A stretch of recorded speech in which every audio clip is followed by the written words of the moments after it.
Oh, good afternoon, everybody. I hope you are having a great day. Going to show you what I'm going to do for my garden now. The last video that you saw was a hydroponic Dutch bucket system, and that was not mine. That was actually, I was building that for my mother.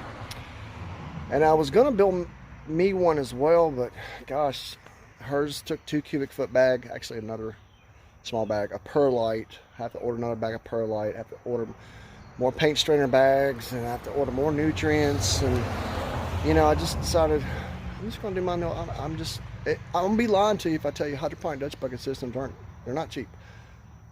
Excuse me, I'd be lying to you if I told you they weren't cheap. They're not cheap. So I just don't want to spend any more. I've done Dutch bucket systems. They do well. They do very well. I've got a pump. I've got a nutrient tank. But I just decided, I do a lot of fishing. I actually have another channel, Kevy Ref Fishing and Outdoors, besides this garden channel. So if you're into that kind of thing, go check that out. But I'm going to show you what I've done. I've just got some 5-gallon buckets, got some more plants. Just going to put them in buckets. Got to keep them watered though, but I'm going to show you what I've got going on here.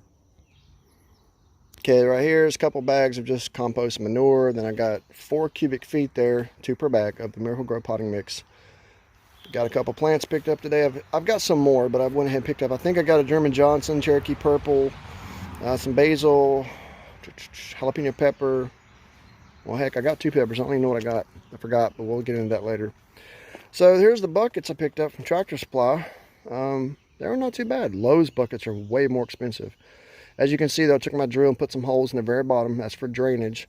I'm going to start off the bottom third of the bucket with the compost manure. The rest of the bucket will get the Miracle-Gro potting mix. I'm going to go ahead and plant my plants in there deep as you possibly can, especially for the tomatoes. And it's pretty simple, actually. Okay, one thing you need to keep in mind is if you get these bags, like at a garden center where they have them out in the sun on pallets, they're pretty hot. If you see that smoke coming off of them, it's like it's kind of, yeah, there's a little bit of smoke. I'm going to say steam, honestly, coming off this thing. So you better water that in pretty good. Your roots don't want that. Well, guys, I'm out here. It's about to get dark. I'll show you quick what I've done so far. Here's my old banana plant that was in the apartment that I had, and it's probably done for. It's not looking too good. It dropped all its leaves. It's been in the bedroom, the spare bedroom, over the winter, and it's not doing great. I don't expect much out of it, but anyway, the avocado is doing great. It lost a lot of its leaves over the winter, and it's coming back pretty well. So there's the old, gosh, it's just really getting tall. You think about it. There's the pineapple. Had to trim off some of the leaves. It's doing fine. But here's the plethora, let me turn sideways here, of buckets here. Got 2 Cherokee Purple, and I separated those 2 German Johnson. Then this one here is the Big Bertha bell pepper, jalapeno pepper. This is one of my chili peppers. Got from a coworker from Mexico, and I think that's native there. I'm just gonna call it a chili pepper, and it's dried up a little bit today. It's been acclimated a little bit, but it's still not caught on. It's been inside again. A lot of my stuff I planted way too early because I didn't know the weather was going to be as crazy as it's been, cold for too long. Anyway, and there's a red bell. That's the another Cherokee Purple that I started.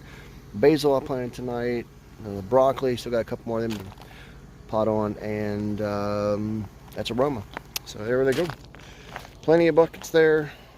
Probably gonna move them off this.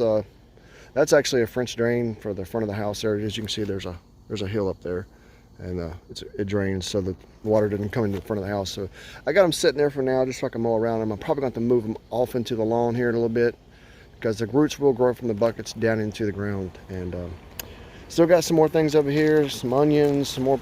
These peppers were going to be hydroponic Dutch bucket system. That's why they're in little net cups, and just going to put them in buckets of soil. Got plenty more, a few things over there, so forth and so on. So just wanted to show it to you before it got too dark. And it's a simple way to do this, guys. One of the other reasons I'm doing this is because this is a rental property, and I don't own this place, so I don't really want to till up the ground, even though a guy said I could. It's not much yard there. A little patch of leaves got to get up there, but yeah, it just goes up the hill. There's just a little flat spot right here, and that's all I got to work with. So it's definitely doable. I've done it before, and I'm doing it again. So I'll give you a progress update in a couple weeks, let them get established and acclimated, and we'll get growing. So thanks for watching. Hope you enjoy it, find it useful, and next time, guys, see you later.